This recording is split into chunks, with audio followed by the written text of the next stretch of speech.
Boa noite. É gratificante para mim estar aqui no IAESC depois de alguns anos e também estar no meu estado natal. Sim, porque eu sou catarinense, com muito orgulho, nascido e criado em Criciúma e fiz a minha faculdade na Federal de Santa Catarina, isso já faz algum tempinho, e depois com a minha esposa, que por sinal também é daqui, nasceu ali na região de Florianópolis, Palhoça, nos mudamos para Tatuí, interior de São Paulo. Notem que meu sotaque já mudou um pouquinho, interior.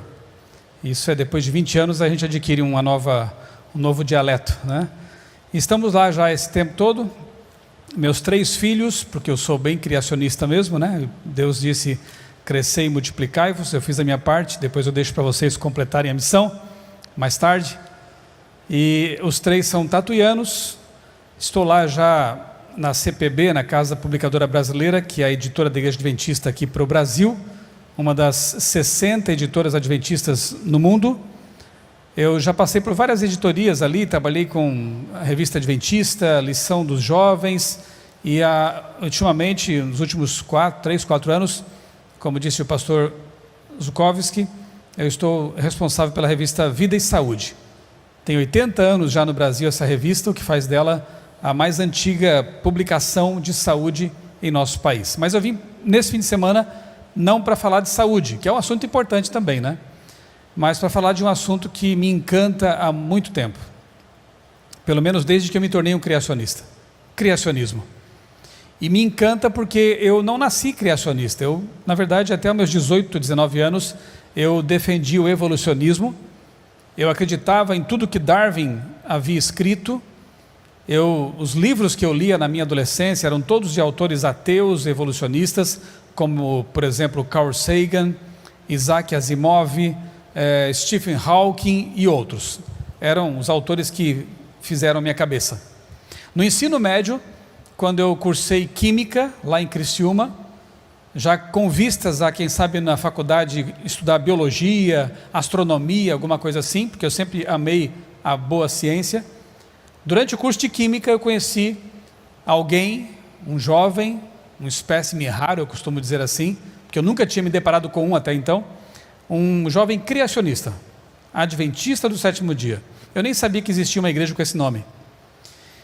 E aquele jovem me confrontou com perguntas, me desafiou, e eu me atrevi a querer mostrar que ele estava errado. E nessa história eu caí do cavalo, num bom sentido, como Paulo, né? Antes Saulo. Foram 2 anos e meio de dúvidas, de discussões, debates. Eu louvo a Deus porque esse jovem foi muito paciente comigo. Hoje ele é bibliotecário do IACS, lá no Rio Grande do Sul, nosso internato ali, gêmeo, né, do IAESC. E foi o instrumento que Deus usou para me abrir os olhos. Até aquele momento da minha vida, eu não pensava que poderia haver uma compatibilização entre ciência e Bíblia. Eu achava que Bíblia era uma coisa para religiosos. Eu achava que Bíblia era apenas assunto de igreja. E a ciência lidava com outras preocupações, a origem do universo, a origem da vida. Eu achava que a Bíblia era um livro importante para as pessoas, mas que a explicação para a origem de tudo, que é o tema do nosso fim de semana, Origens, estava ali na teoria da evolução, na compreensão equivocada do que alguns chamam de Big Bang. Eu achava que ali estavam as respostas. Só que, como eu nasci próximo do mar, é o caso aqui também, todo o verão meus pais costumavam levar a gente para passar algumas semanas, 1 mês ou 2, lá na praia. Praia do Rincão, não sei quantos aqui conhecem, ali perto de Criciúma. E eu gostava muito de caminhar na orla da praia, especialmente no fim da tarde. E muitas vezes eu me deitava na areia e ficava olhando para o céu, esperando as estrelas aparecer, quando o sol se punha. E como eu gostava de ler e estudar sobre astronomia, cosmologia, essas coisas, eu já sabia que o universo, ele revela muita ordem, organização, um design até, se eu posso dizer assim. Na época eu não sabia bem, mas hoje eu posso dizer isso, design, um design intencional, inteligente.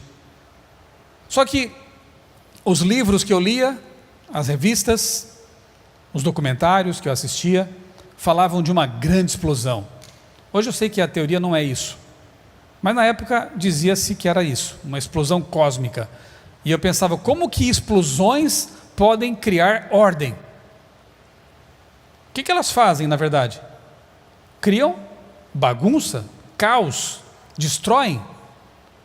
Então eu lia sobre aquela explosão cósmica, mas lia também que o universo é regido por constantes, finamente ajustadas leis. Eu estudava química, via que tem uma tabela periódica, a tabela revela propósito, revela interações, revela engenhosidade. E não conseguia compatibilizar essas coisas com a ideia de acaso, com a ideia de mutações aleatórias filtradas por uma tal de seleção natural. Não conseguia. Nesse fim de semana eu quero levar você a pensar um pouquinho comigo e, quem sabe, refazer os passos que eu fiz para mudar a minha cosmovisão. Sabe o que é isso? Cosmovisão? São os óculos conceituais com os quais a gente enxerga o mundo. As lentes que eu tinha antes da minha mudança eram evolucionistas naturalistas. As lentes que eu tenho hoje são as mesmas de Isaac Newton. Estou em boa companhia, né? São as mesmas de Galileu Galilei, Blaise Pascal. Sabe quem são esses? Os fundadores da ciência, os pioneiros da ciência, porque eles eram criacionistas. E quando eu descobri isso, eu pensei, puxa, eu estou realmente em boa companhia. Eu posso dizer que eu estou enxergando em cima de ombros de gigantes, como disse Newton. Porque esses homens que eu citei também compatibilizaram a ciência e a religião e a teologia bíblica. E justamente por isso enxergaram muito longe, bem mais longe do que aqueles que só querem saber de usar a Bíblia ou então só querem saber de usar a ciência. Por que não juntá-las? Porque elas são ambas fruto de um mesmo Deus. Deus criou a verdadeira ciência e nos deu de presente, e Deus nos deu de presente a revelação especial que é a Bíblia. Então, quando são corretamente compreendidas, elas estão em harmonia e nos ajudam a compreender bem melhor o mundo que nos rodeia. De manhã e à tarde desse dia, de sábado, um dia muito especial para falar da criação, falar das origens, né? É o memorial da criação. Eu quero contar para vocês um pouquinho da experiência, da aventura que eu passei semana passada. Estou com algumas sequelas ainda da semana passada. Não é coronavírus. Quando eu vi a propaganda aqui, né? Ele está vindo de São Paulo. Eu pensei, eles vão ficar com medo de mim. Não quero nem chegar, nem tocar no meu pé, eu acho que eles vão querer. Não, eu não vim da capital de São Paulo, onde tem casos de coronavírus. Eu vim do interior e, graças a Deus, lá em Tatuí ainda não houve nenhum caso. Então acho que eu estou limpo ainda. Mas as sequelas a que me refiro são da minha recente ida às Ilhas Galápagos. Eu cheguei em casa no domingo passado. É a segunda vez que eu vou a Galápagos. Eu estou com o tornozelo torcido e estou bem bronzeado por causa disso. E descascando já algumas partes do corpo. Porque a gente se empolga tanto em pesquisar as coisas por lá, que esquece até de passar protetor solar. O que não é bom esquecer, né? E o tornozelo é porque eu subi um vulcão, foram 8 horas de caminhada, no meio das pedras ali, e em algum momento eu devo ter torcido o pé, mas nem percebi, de tão empolgado que eu estava também de estudar aquele vulcão Sierra Negra, lá na ilha de Isabela, em Galápagos. E eu quero contar para vocês como é que foi isso aí, só que amanhã. Na manhã não é correto, hoje na parte clara, né, para ser mais preciso, tá bom? Vou falar também um pouquinho sobre um assunto que não interessa muito, mas eu gosto, dinossauros. Vocês gostam disso? Eu sei que tem um aqui que gosta muito. Eu desde criança gosto desse assunto, mas eu também mudei minha forma de pensar sobre isso. Quem criou os dinossauros? Por que eles desapareceram? Eu quero apresentar a vocês uma teoria, um modelo, uma ideia bem mais interessante do que aquela do Steven Spielberg, do que aquela do Jurassic Park, do que aquela que os filmes e os documentários e os livros, na sua maioria, apresentam. Eu quero levar vocês também a pensar um pouquinho sobre isso, tá bom? Vai ser um dia bem cheio de assuntos, eu espero que sejam assuntos interessantes, para mim são, pelo menos, até hoje, e que a gente possa crescer juntos, aprender juntos. E aí à tarde teremos um momento de interação. Vamos conversar, quem sabe responder perguntas, trocar algumas ideias, tá bem? Mas o tema dessa noite que eu escolhi para ser o tema introdutório, razões para crer. E lá em cima está, jornalista, como é que está ali? Jornalista ex-evolucionista investiga os argumentos sobre a existência de Deus. Sim, sou eu, esse jornalista. E eu acho que todo mundo deveria um dia se lançar a essas questões e saber por que crer. Eu não nasci num lar adventista, talvez aqui haja muitos que nasceram. Mas por que você é criacionista?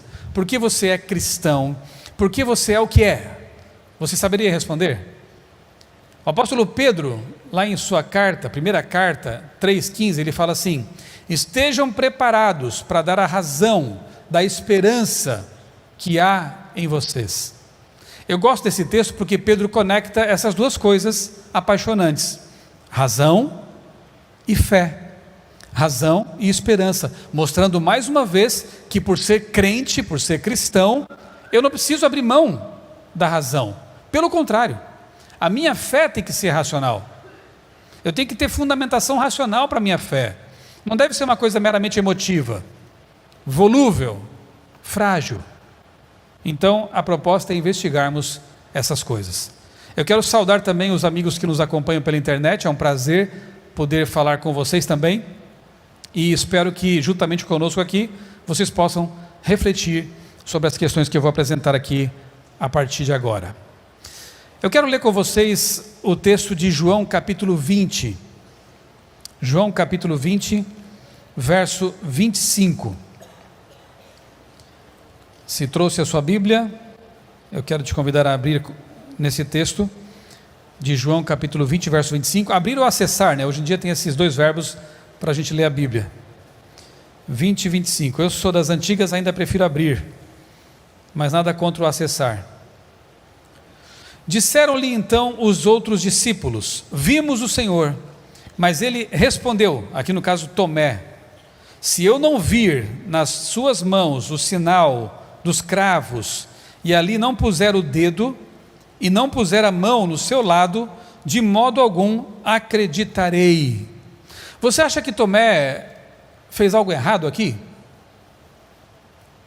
Quando Jesus apareceu ressuscitado para os 10 discípulos, porque Judas já havia se enforcado, Tomé não estava lá.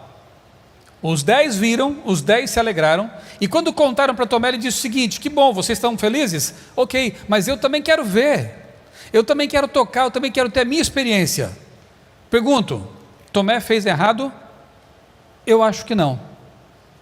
Eu acho que não. Ele podia ter aceitado o testemunho deles, claro, mas não há mal nenhum em querer ter a sua própria experiência com Deus. Pelo contrário, isso é importante.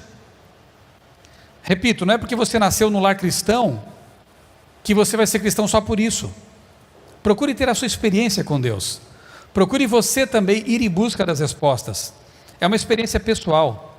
E eu não repreendo Tomé por causa disso, não. Eu creio que Tomé, embora seja muitas vezes tido como o discípulo em quem faltava fé, né? Eu acho que ele teve um propósito aqui bem interessante. Eu não vou acreditar enquanto eu não ver, enquanto eu não tocar, enquanto eu não tiver a minha própria experiência. Agora vamos a Lucas capítulo 24, versos 11 e 12. Eu fiz uma pegadinha agora de português e ninguém pegou, acho, né? Enquanto eu não ver, enquanto eu não vir. Viu? Vocês estão ligados, muito bem. Lucas capítulo 24, versos 11 e 12 agora. Volta aí um pouquinho só. E vamos ver que experiência interessantíssima aqui, quando um apóstolo age como um verdadeiro cientista. Sério que tem isso na Bíblia? Tem. Olha que interessante. Versos 11 e 12. Só para contextualizar. De novo aqui a cena da ressurreição. Jesus havia ressuscitado dos mortos. Convenhamos, é uma coisa muito difícil acreditar, né? Alguém que foi morto na cruz, morto 3 dias na sepultura, a tumba lacrada por uma tropa romana, soldados estavam lá postados, protegendo o corpo, e de repente, como assim, está vivo? A primeira pessoa para quem Jesus apareceu, a quem ele honrou com a sua presença ressurreta, foi Maria Madalena, uma testemunha bem improvável, mas Deus gosta das improbabilidades. É interessante isso. Quem sabe um dia a gente fala sobre isso, sobre os milagres ligados à ressurreição e as evidências dessa ressurreição. Mas o fato é que Maria viu e voltou correndo para contar para os seus amigos, para os discípulos. Olha o que aconteceu, verso 11. Tais palavras de Maria Madalena, lhes, aos discípulos, pareciam como um delírio, e não acreditaram nelas. Pedro, porém, levantando-se, correu ao sepulcro, e abaixando-se, nada mais viu, senão os lençóis de linho, e retirou-se para casa, maravilhado do que havia acontecido. Eu gosto muito desse texto, porque ele me mostra aqui uma pessoa intelectualmente honesta. Por quê? Porque eu já conheci, ao longo da minha vida, que não é tão longa assim, mas já tive contato com muitos ateus, com agnósticos, nesse trabalho que eu tenho feito voluntariamente ao longo dos anos com o criacionismo, já me deparei com muitas pessoas. E o pior tipo é aquele que faz assim: eu não acredito em você e não quero nem saber disso. Isso é triste, né? Porque não acreditar e nem me dar o benefício da dúvida, como dizia Blaise Pascal, que os homens conheçam primeiro a fé da qual eles discordam. É mais ou menos isso, eu citei de memória. Tem que saber para recusar, tem que conhecer para dizer que não aceita, não é verdade? E eu, infelizmente, conheci pessoas assim, que eu não creio e não adianta você me dizer qualquer coisa que eu não vou acreditar. Lamentável. Pedro podia ter feito assim. Maria Madalena chegou e dizendo: ele está vivo, eu vi com os meus próprios olhos. Para ser bem redundante, eu vi. E Pedro podia dizer assim: eu não acredito, eu não estava lá, eu vi de longe, mas vi, ele foi morto, e eu vou ficar aqui chorando mesmo. Pedro não acreditou, mas o que ele fez? O que ele fez? Se levantou e correu ao sepulcro.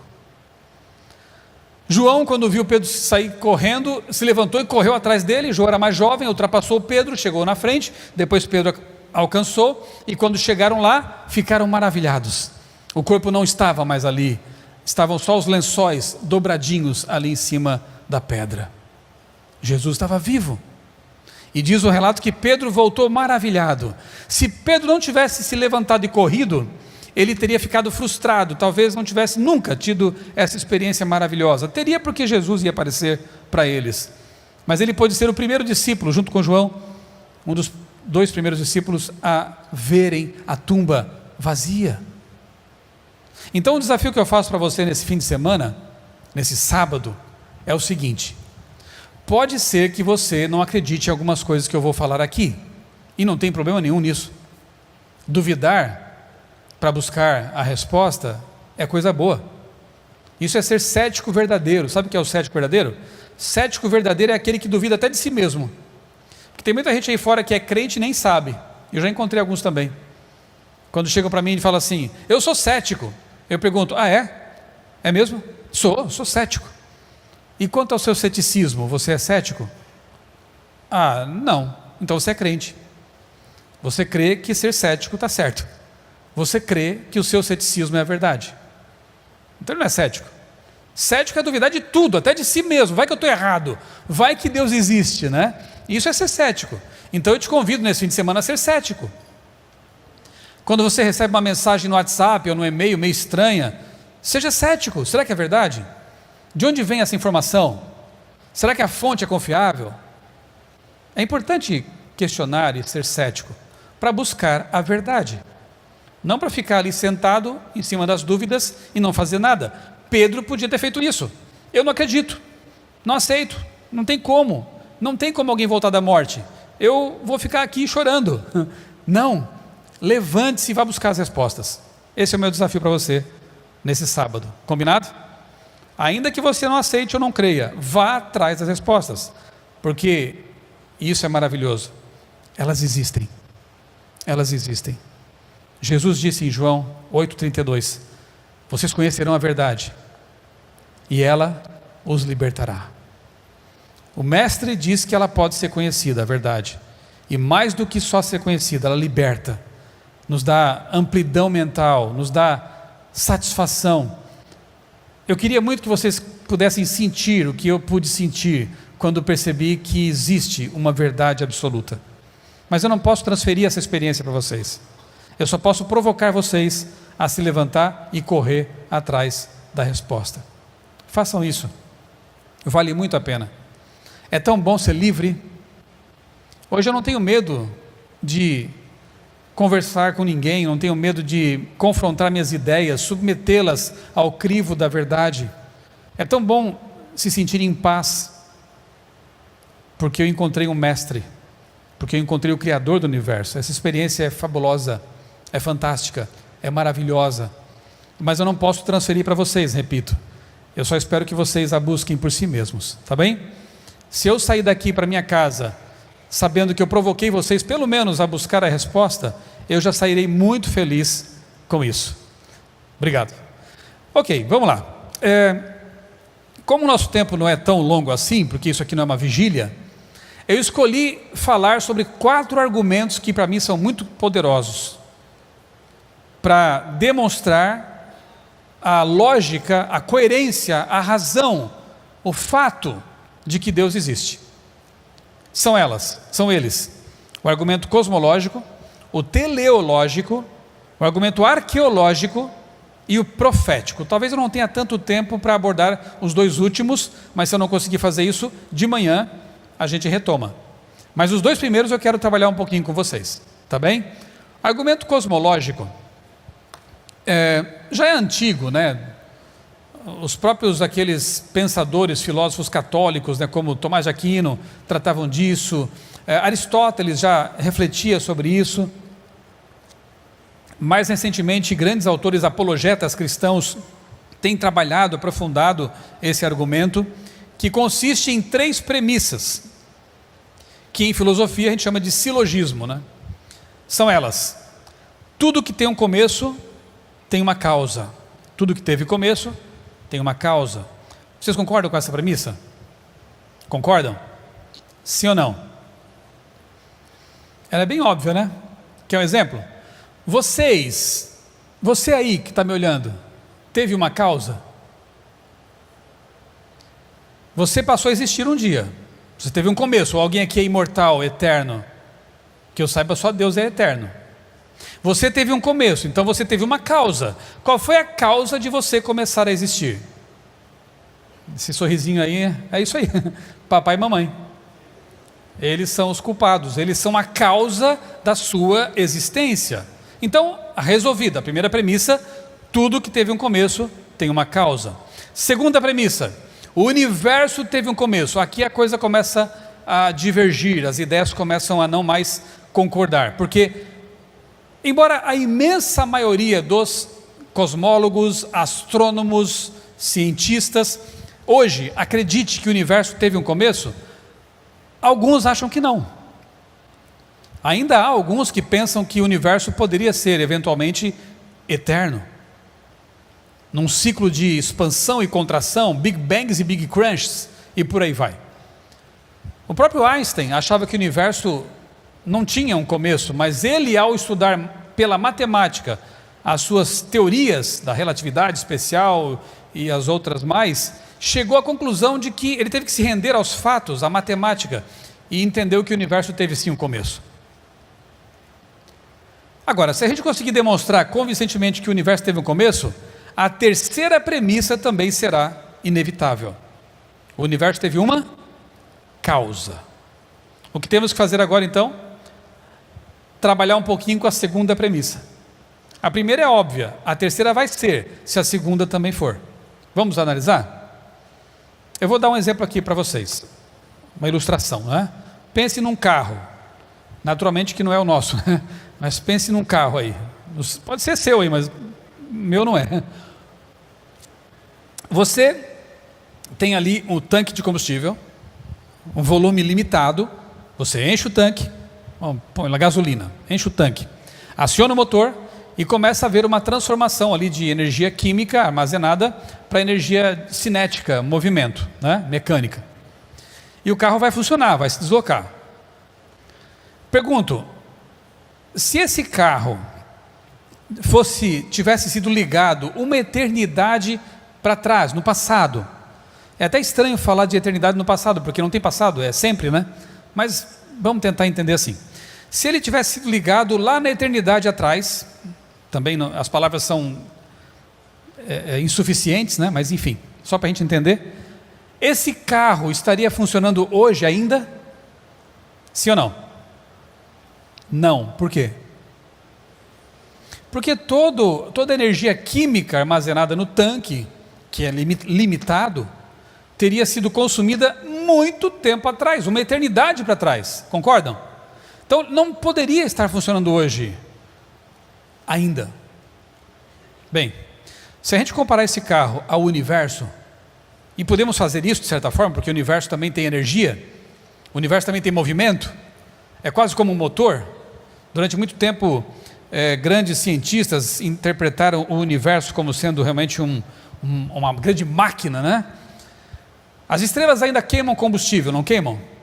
Graças a isso estamos aqui vivos. O Sol está lá funcionando direitinho, nesse momento do outro lado da Terra, nós estamos na sombra, mas está lá, queimando hidrogênio e fornecendo energia para o sistema solar.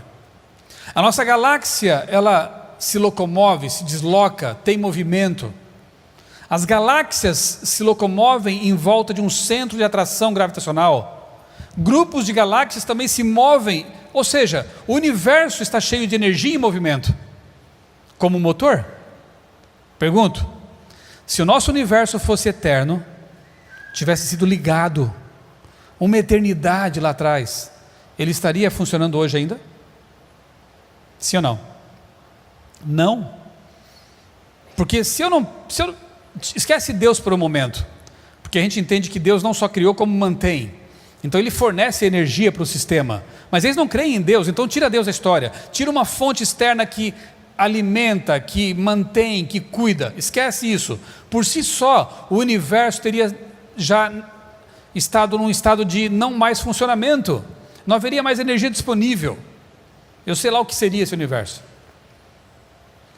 Portanto, a conclusão dos cientistas com base nas teorias de Einstein e na descoberta da radiação de fundo, que é uma evidência do Big Bang, eles concluíram o seguinte: não dá para evitar o evento da criação.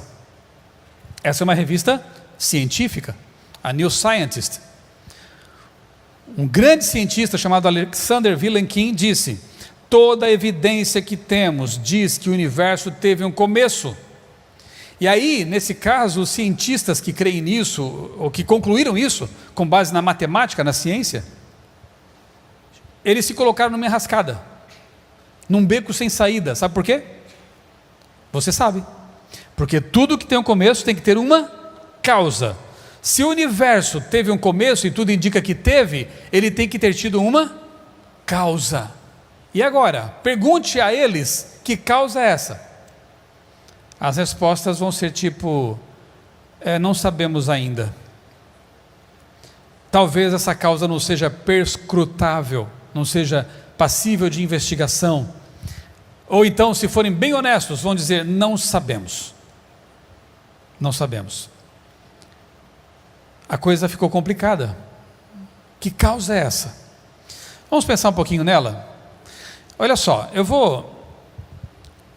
deixa eu voltar aqui, porque eu sou muito fã desse cientista e eu quero citá-lo.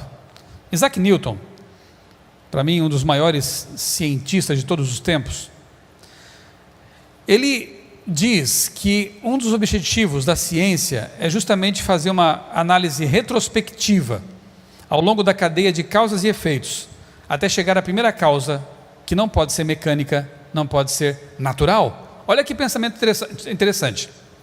Para Newton, a ciência é o seguinte: é perguntar, né? O que causou isto, esse fenômeno, aquilo?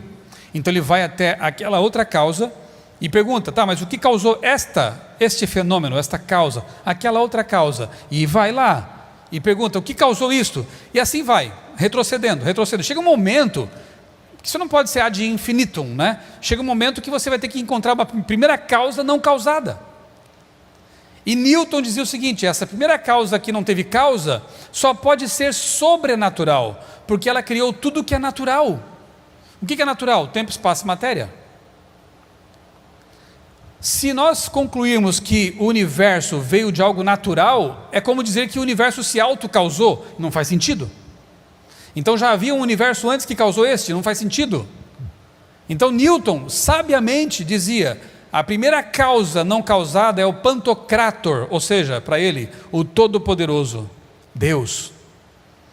Só Deus é sobrenatural, sabiam disso? A gente usa essa expressão para outras coisas, mas na verdade, tudo que está dentro do universo funciona de acordo com leis que Deus estabeleceu, até os anjos. Não são fantasmas, isso é uma concepção grega pagã. Não existe fantasma. Tudo que há no universo está inserido num universo tempo, espaço, matéria. Existe nessa dimensão. Deus é que está fora. Ele criou tudo isso. Então somente Deus é supernatural. Somente Deus é sobrenatural. Somente Deus é eterno, porque Ele criou o tempo. Somente Deus transcende a matéria, porque Ele criou a matéria. Deu para entender? Esse é o pensamento de Newton. A primeira causa não causada. Vamos pensar um pouquinho nela. Agora, esquece que eu falei em nome de Deus. Vamos fazer um exercício agora de agnosticismo, de ceticismo ateu. Eu não quero mais usar a Bíblia agora, de propósito, e não vou mais usar o nome Deus. Quero ver aonde vamos chegar com esse exercício.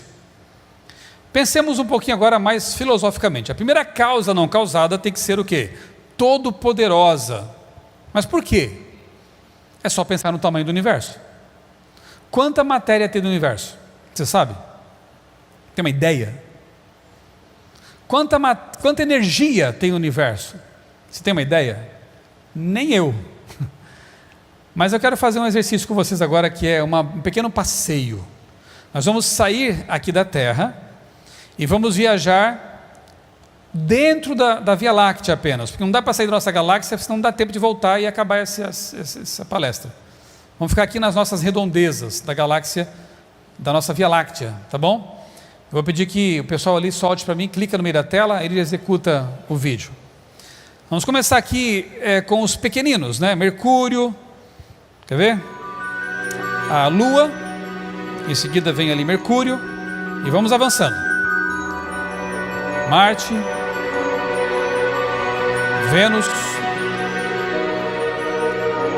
lá estamos nós, nessa linda joia azulada chamada Terra, o único planeta do nosso sistema que contém vida. Netuno, agora vemos os gigantes gasosos, né? Saturno, sem os anéis para caber ali. Júpiter, só aquela mancha, uma tempestade, cabe em várias terras. O nosso Sol, uma estrela de quinta grandeza, amarela. Sirius, a Terra está sumindo lá, já sumiu.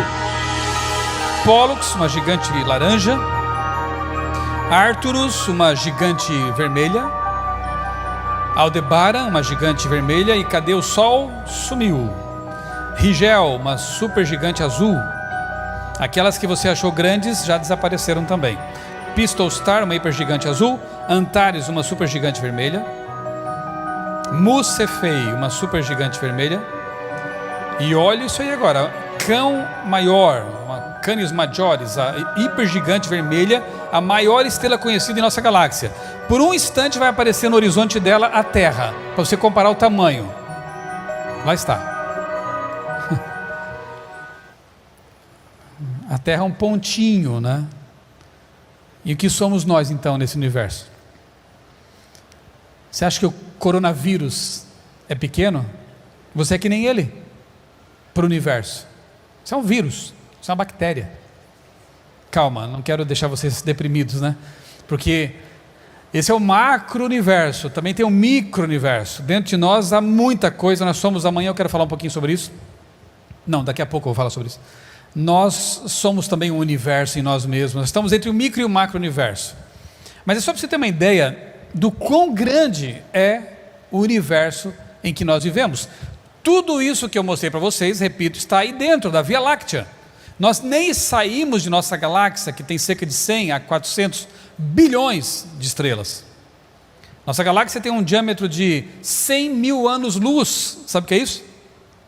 Se você acendesse uma lanterna potente o bastante numa das extremidades da galáxia, a luz que viaja a quantos quilômetros por segundo? 300 mil quilômetros por segundo.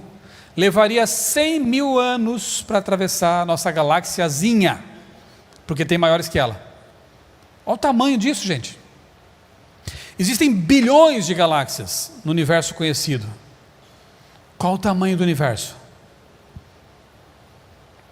A causa dele é maior que ele, porque toda causa sempre é maior que seus efeitos. Que causa é essa? Sabe o que são esses pontos aí na tela? Essa foto foi tirada pelo telescópio espacial Hubble, da NASA. Cada ponto desse não é uma estrela, é uma galáxia. Cada ponto desse é uma galáxia, com bilhões de estrelas, sabe-se lá quantos planetas, luas e tudo mais. Isso é só uma foto, né? Uma área do espaço.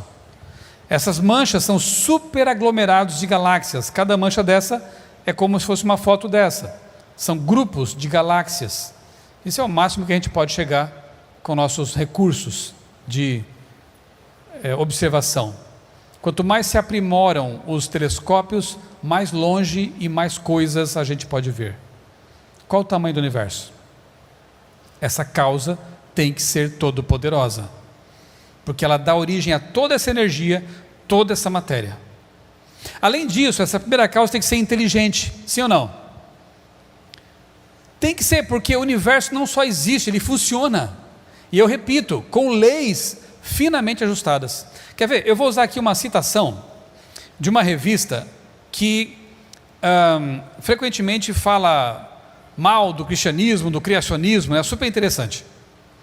Eles são, por orientação, darwinistas e naturalistas, e talvez muitos ali sejam até ateus. Mas numa edição especial da super interessante, 29 coisas que não fazem sentido, eu me deparei com esse parágrafo aqui. Olha que interessante, acompanhe a leitura comigo. Parágrafo da matéria da super interessante. Se a gravidade fosse um pouco mais forte, estrelas teriam vida muito curta e nunca haveria tempo hábil para a evolução das espécies. Você note que eles partem sempre do pressuposto que a evolução é um fato. Ela tem que acontecer, mesmo que o universo não existisse, né? É uma coisa muito estranha, é quase um dogma religioso. Mas enfim, se a gravidade fosse mais fraca, não seria capaz de agregar massa em estrelas. Portanto, não pode haver vida também. E a atração mútua entre elétrons e prótons, notem que eles estão falando sobre as forças fundamentais do universo. Agora eles saem do macro e vão para o micro, a força que mantém elétrons unidos aos prótons. Se fosse diferente do que é, não existiriam átomos estáveis, nós não existiríamos. Ou se em algum momento essa força se descompensasse, você desmoronaria sobre essa cadeira, você se desintegraria, mas essa força é constante e nós podemos existir. Sabe por que você não atravessa essa cadeira? Essa poltrona? Porque era de se esperar isso. Sabe por quê? Nós somos vazios. Que loucura é essa? Se a gente entrar no mundo microscópico, né, a gente vai perceber que entre um elétron e o núcleo, o próton ali, o núcleo do átomo e o elétron, há um vazio tremendo, ele não está orbitando pertinho. É como se estivesse aqui o núcleo e os prótons lá do outro lado do terreno desse colégio, orbitando de longe. Então, em essência, nós somos vazios. Interessante. E a poltrona também é vazia. A distância, né, entre elétrons e núcleos. Como que a gente não atravessa isso? Uma questão de eletricidade. Cargas iguais se atraem ou se repelem? Se repelem. Então os elétrons do seu corpo estão interagindo com os elétrons da poltrona e você está eletricamente protegido de atravessar a poltrona. Não é interessante isso? Assim é a realidade, finamente ajustada para existir. Eles continuam. Olha que tropeçada eles vão dar na verdade aqui. Se fosse diferente, eu já li isso, são parâmetros, tanto a gravidade quanto a força que une prótons aos elétrons, aos núcleos atômicos, são parâmetros que devidamente ajustados, tornaram o universo um lugar habitável. A pergunta que não quer calar, quem, palavras deles, repito, quem ou o que fez essa tunagem ou regulagem do cosmos lá no começo de todas as coisas. Que pergunta fantástica! É a pergunta que vale 1 milhão. Mas você acha que no parágrafo seguinte da matéria eles respondem a pergunta? Eles mudam de assunto. Mudam de assunto. É como dizia Winston Churchill: algumas pessoas tropeçam na verdade, se levantam e fazem de conta que nada aconteceu. Isso aqui foi um tropeção tremendo, não foi? Eles se depararam com a grande pergunta: bom, o universo foi regulado, o universo foi planejado, eu estou vendo que tem um design inteligente, então quem que fez isso? Quem desenhou isso? Quem planejou isso? Ah, deixa para lá, eu não quero correr até o túmulo, eu vou para o outro lado. Percebeu? Pedro, um pescador, foi muito mais cientista do que essas pessoas foram, ou deixaram de ser, porque eles podiam investigar essa questão. Se tem ordem, tem um ordenador. Se tem um design, tem um designer. Se tem um projeto, tem um projetista. Mas eles não quiseram saber da resposta, lamentavelmente. A primeira causa não causada, além de ser todo-poderosa e inteligente, tem que ser imaterial, além do espaço e eterna. Por quê? Porque essa primeira causa criou a matéria, criou o espaço e criou o tempo. Essas três coisas formam o universo. O tempo e o espaço estão entrelaçados, não dá para existir independentemente. Eles formam um tecido espaço-temporal. Portanto, tem que começar juntos. Essa causa primeira estava além de tudo isso, então ela é imaterial. E curiosamente, eu vou agora ceder a proposta que eu fiz no começo. A Bíblia diz que Deus é espírito. Não pense em fantasma. Pense em algo que está além da nossa compreensão, porque nós somos tempo e espaço temporais. Deus transcende isso. Essa primeira causa, ela é eterna, porque ela criou o tempo, mas ela emerge nesse tempo, tornando-se temporal. Isso é maravilhoso. Pense em Jesus, o Deus eterno, que se fez homem. Portanto, ele passa a assumir a forma, ele tem um corpo, ele passa a interagir com os seres temporais. Então Deus, eu sei que esse conceito é bem complicado, mas se eu usar a física junto com a teologia, eu posso dizer que Deus é atemporal, mas se insere no tempo dos seres que ele criou. De tão bom que esse Deus é, de tão maravilhoso que esse Deus é. Eu não resisti, eu usei o nome de Deus antes de terminar a análise, porque eu sou apaixonado por ele, então eu não consigo. Mas eu diria só mais uma coisa para chegar ao objetivo dessa análise. Essa causa primeira não causada é pessoal. Mas por que ela é pessoal? Porque só uma pessoa pode tomar decisões. Só uma pessoa poderia dizer assim: eu vou criar um universo tempo, espaço, temporal. Eu tomei a decisão. Energia não pensa. Forças impessoais não tomam decisões. Então, curiosamente, usando argumentos filosóficos, nós chegamos ao mesmo Deus que na Bíblia é apresentado como sendo todo-poderoso, como sendo onisciente, portanto inteligente, sendo ele transcendental, transcende o tempo, espaço e a matéria, e é uma pessoa. E eu deixei a minha Bíblia fechada até agora.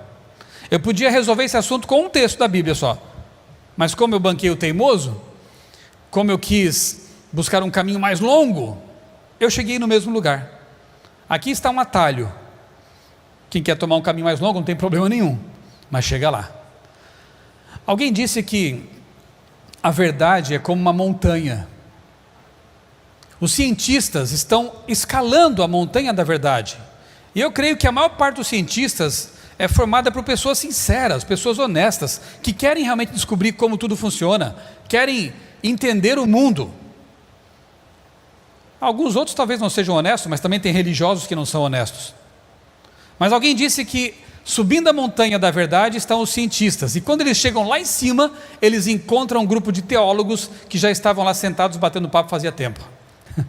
Interessante essa analogia, porque é como eu disse, a Bíblia é um atalho. Ela começa dizendo o seguinte: no princípio criou Deus os céus e a terra. Ela não está preocupada em provar nada, ela está preocupada em dizer o seguinte: isso é um fato, isso é uma coisa óbvia até.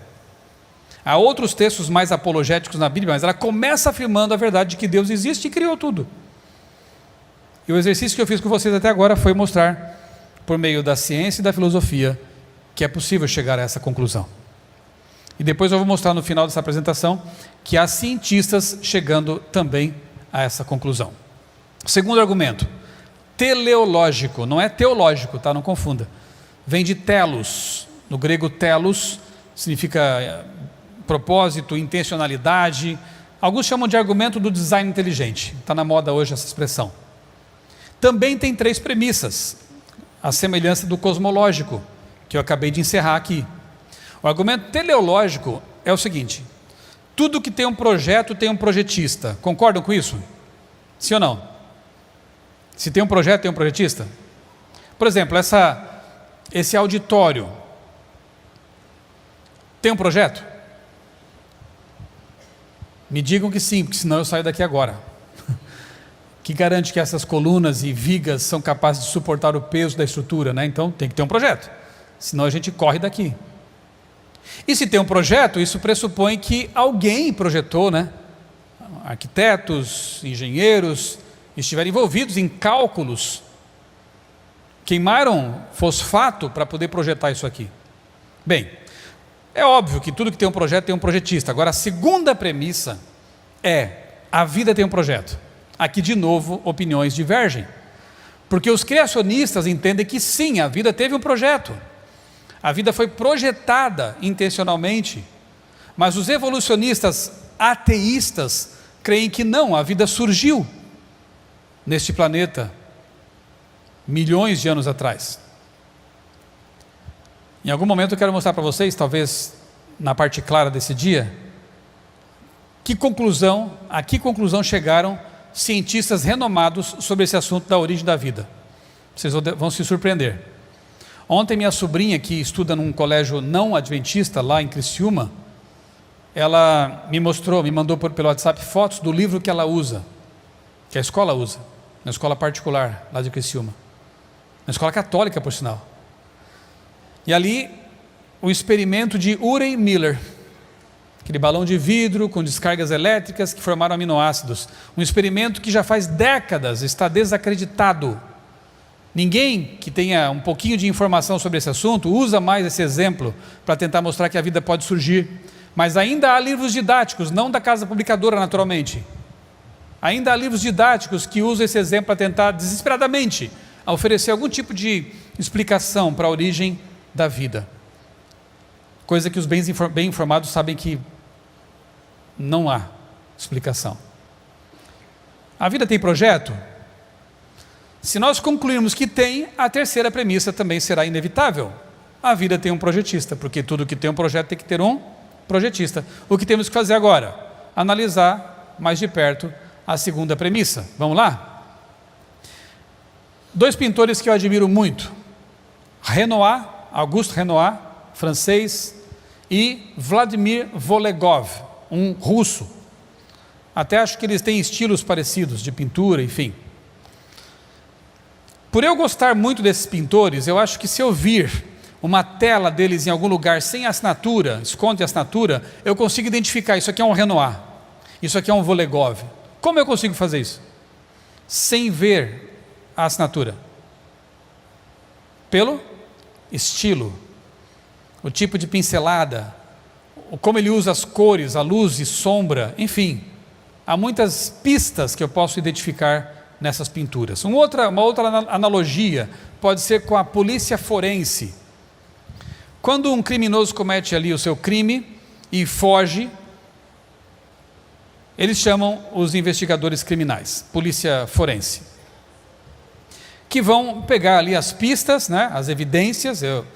Eles conhecem muito bem isso aí, nós não conhecemos, mas eles conhecem, fio de cabelo, gota de sangue, enfim, essas coisas. Levam tudo isso para o laboratório e, se for uma polícia bastante competente, consegue chegar ao criminoso. Você sabia que não seria possível haver investigação criminal forense se não fosse o conceito de design inteligente? Por quê? Porque a premissa deles é a seguinte: alguém fez isso. Mas cadê o alguém? Não está mais aqui. Mas como é que você sabe que ele fez? Pelas pistas. Ah, é? E quando eu digo que alguém fez o mundo, alguém fez a vida, alguém fez o universo, eles me dizem, cadê? Quer dizer, eu sei, né? Está no céu. Eu não fui lá ainda, mas está nesse lugar chamado céu, está aqui, está em todo lugar, é onipresente. Mas você não estava aqui para ver, mas eu tenho as pistas, eu tenho as evidências, eu as levo para o laboratório, eu as analiso, e eu concluo com base na razão que alguém fez isso. Alguém pintou esse quadro, alguém cometeu. Eu sei que o crime aqui é uma comparação ruim para Deus, mas você entendeu a minha comparação. Não haveria investigação criminal se não fosse o conceito de design inteligente, porque eles partem do pressuposto de que uma pessoa maldosamente inteligente fez aquilo, não está mais lá, mas fez, ok? Vamos fazer um teste com vocês agora. Observem isso aí na tela, não vou dizer o nome para não ficar tão fácil, e eu vou te perguntar o seguinte, pergunta fácil e uma segunda não tão fácil. Design inteligente ou causas naturais? O que você me diz? Certeza? Não pode ser o vento, a chuva, terremotos? Milhões de anos de vento e chuva e terremoto, não dá? Está vendo como vocês são céticos? E isso é muito bom, tem que ser cético mesmo. Eu podia chegar e falar assim, gente, essa coisa aí é fruto de causas naturais. Ao longo de milhões e milhões de anos, coisas como chuva, vento, terremotos, causaram isso. Você não aceitou, isso é muito bom. Isso é ser cético, um bom cético. Agora a segunda pergunta talvez não seja tão fácil. Você respondeu tão rápido a primeira. Me convença, eu vou brincar de cético também agora, mas um cético teimoso. Não, eu não creio que isso aí foi resultado de causas intencionais, design inteligente. Para mim não foi. Então me convença de que isso aí foi sim projetado e feito por pessoas inteligentes. Mas olha só, faz de conta que não tem foto, não tem filmagem e você não estava lá. Me prova, provar é a palavra muito forte, mas me convença de que isso foi feito inteligentemente. O que você me diria para tentar me convencer? Você não estava lá, né? Você não viu o autor disso, os autores disso. E agora? O que tem aí que te convence de que foi projetado? Detalhes, olhos, nariz, boca. Ainda não estou convencido. Fisionomia. Mas às vezes a gente olha para a nuvem e vê rosto lá. Mas aí é bem diferente, né? Aqui está muito preciso.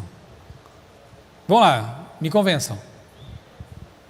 Semelhança com... Isso que ela falou já me deixa balançando em minha descrença, porque não é rosto qualquer.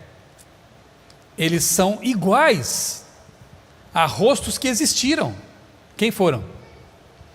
Presidentes norte-americanos. Aí eu fico numa situação complicada se eu for um descrente na ideia do design, porque, sabe, para encurtar a história, aqui existe informação, sim ou não? Existe informação.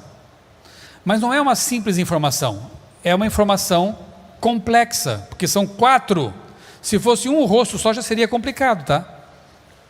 Explicar na base do acaso. São 4, então é informação complexa. Mas para piorar, além de ser informação complexa, é informação complexa e específica, porque são 4 rostos de pessoas que existiram.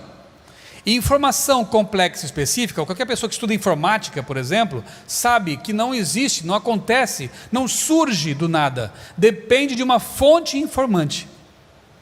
Tem um computador agora rodando esse programa, chamado Prezi, a apresentação. E o pessoal da informática sabe que para um programa existir, é necessário pessoas inteligentes digitando comandos, linhas de comando. Que se houver um defeito naquela linha tal, já não roda, não funciona, dá problema. Tem que ser muito bem pensado. Isso é design inteligente. Informação complexa e específica. Se há um código, existe um codificador. Se há informação, existe uma fonte informante. Se você deparasse com uma frase escrita na areia e viesse um pescador brincalhão e dissesse assim: isso aí apareceu do nada, você aceitaria? Por que não?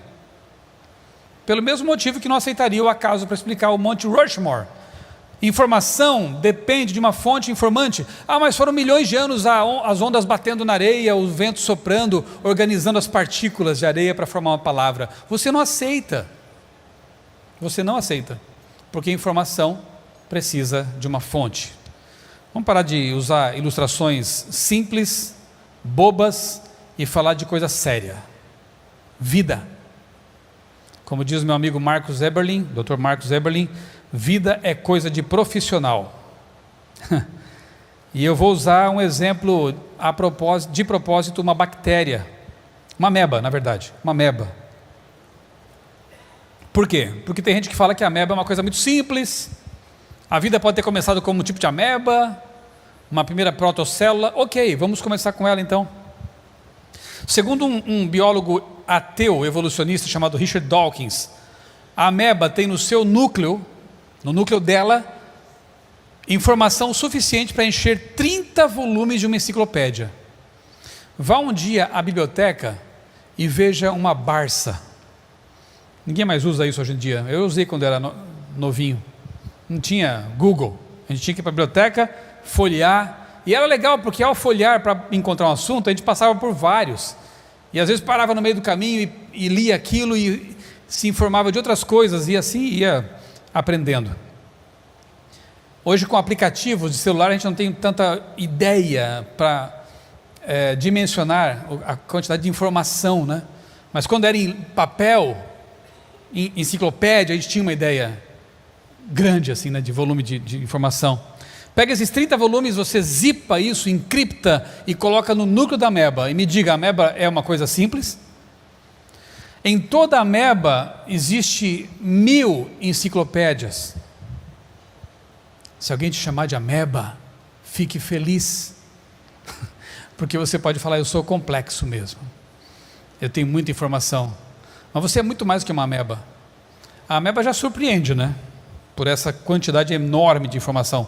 Então pense em você agora, vamos dar um salto aqui de complexidade. Se o teu genoma, o teu software, né, fosse escrito como livros, daria uma pilha de 170 metros de altura de livros, que é mais ou menos a metade do Pão de Açúcar no Rio de Janeiro. Uma montanha de livros é você.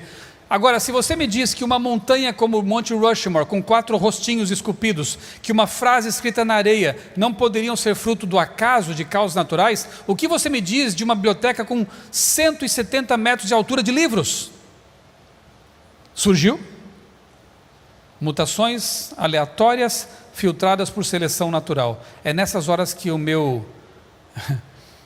a minha, como é que diz aquele livro? Não tenho fé suficiente para ser ateu. Não dá. Não consigo ser ateu quando me deparo com essas coisas.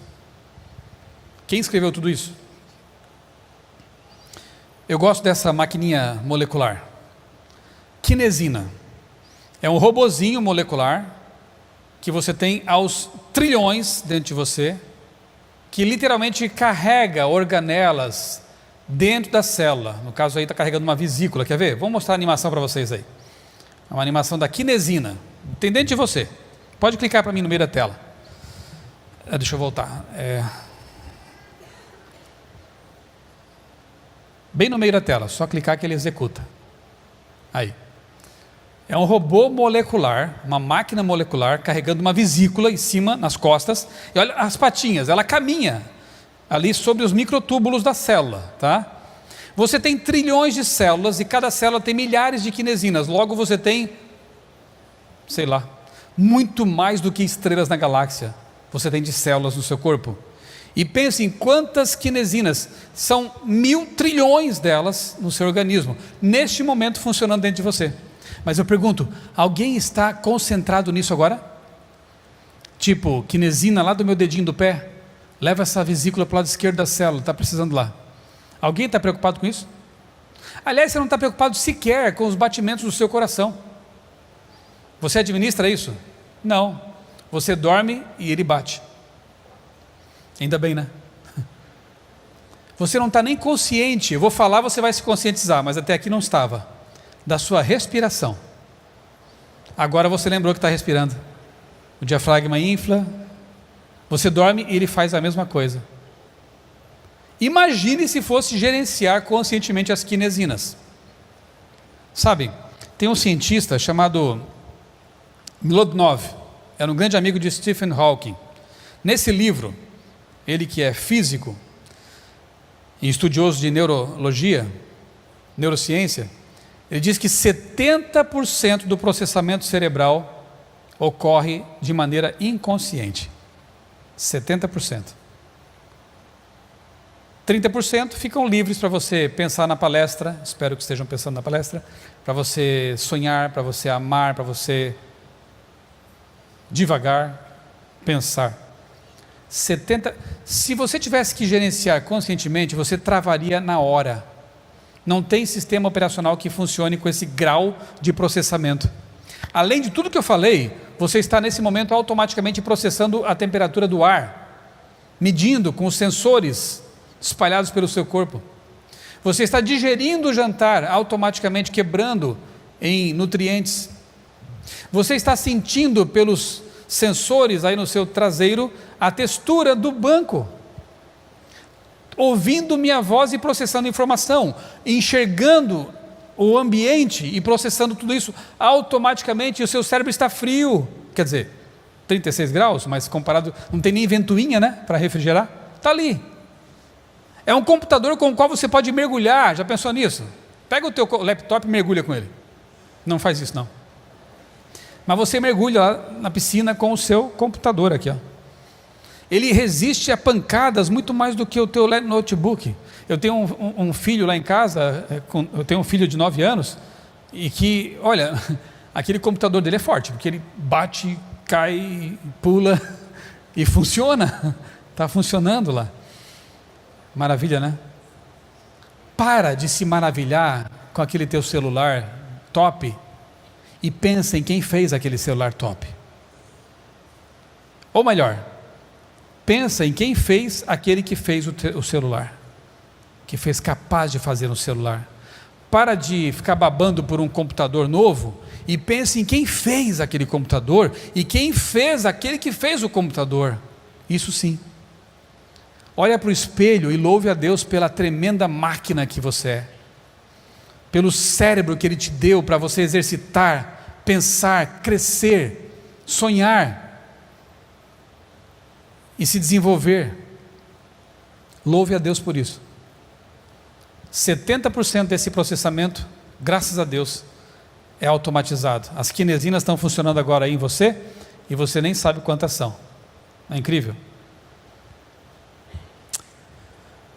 Eu vou comentar um pouquinho amanhã então sobre o argumento arqueológico. Tem muitas descobertas muito interessantes que mostram que a Bíblia é um livro singular, especial, confiável, porque a ciência nos mostra o caminho para Deus, mas a Bíblia ela é um atalho tremendo e ela tem credenciais especiais. Sim, Senhor. O outro argumento também é o argumento profético. Há textos na Bíblia que foram escritos com 1000 anos de antecipação em relação a Cristo e previram a forma como Ele morreria, onde nasceria. Isso é incrível. Miqueias 5:2, 700 anos antes de Jesus nascer, dizendo o local exato do nascimento de Jesus. Daniel 2, estamos estudando Daniel agora na escola sabatina, né? E vendo como as profecias são realmente fantásticas. Eu vou encerrar contando 2 histórias para vocês, de 2 ex-ateus que fizeram esse caminho, investigaram as evidências e mudaram de ideia. Um deles, Dr. Francis Collins, diretor do projeto Genoma Humano. Levou 10 anos para mapear o genoma humano. Esse cientista era ateu quando começou a trabalhar nesse projeto, liderar esse projeto. Em algum momento, estudando o DNA, a informação genética, as células, ele se rendeu e disse: não aguento mais. Não consigo não mais crer que um código possa existir sem um codificador. Tornou-se um cristão e escreveu esse livro aí, A Linguagem de Deus. Hoje ele crê em Deus, hoje ele fala de Deus, hoje ele ensina que se há uma linguagem, se há um código, existe um autor desse código. E outro é um filósofo, Anthony Flew, era tido como o maior filósofo ateu do século XX. Ele faleceu poucos anos atrás. Escreveu muita coisa sobre ateísmo, defendia essa bandeira. E no fim da vida ele teve a honestidade intelectual de Pedro, de pensar assim, mas peraí, e se eu estiver errado? E começou a estudar os argumentos teleológico e cosmológico, e outros. Depois de alguns anos de estudo, ele se rendeu aos fatos, aceitou a fé cristã e escreveu um último livro, que no Brasil ficou com o título Um Ateu Garante, Deus Existe. Se esses homens da filosofia e da ciência puderam percorrer esse caminho, você também pode. Se eu, lá na minha juventude, pude mudar minha cosmovisão com base na ciência e na palavra de Deus, você também pode. Então eu quero convidar você, mais uma vez, e você que nos acompanha pela internet, a agir como Pedro. Aquilo lá foi a honestidade intelectual. Eu não acredito, mas eu vou em busca das evidências. Eu tenho dúvidas, mas eu vou atrás das respostas. Faça isso. Eu tenho certeza que você vai ter uma grande surpresa no fim do caminho. Que Deus abençoe vocês e nos conceda um restante de sábado muito feliz, muito abençoado. Amém.